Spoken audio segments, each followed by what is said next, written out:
Leonard Andrew, bukal ba sa iyong loob ang iyong pagparito upang makaisang dibdib itong si Reynalyn na iyong pakamamahalit paglilingkuran habang buhay? Opo, kuya.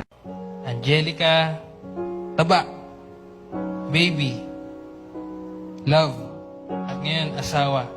Yan yung mga tinatawag ko sa inyo. Ang aking dalisay na pag-ibig sa iyo. Nagpapakasal ako sa iyo. Nagpapakasakal ako sa iyo. Hindi nagpapasakal. Nagpapakasal. Nagpapakasal ako sa iyo. Danica, kailan may di kita pagtatalsikan, ay, pagtataksilan. Isuot mo. Uyon ka nga iyang bana. Oo, yun. Dawaton mo ba siya nga imong asawa? Oo, dawaton, padre. Forever. Oo, padre. Timan ang balaod sa simbahan. Ha?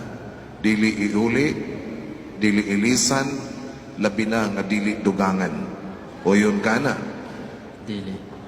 Ha?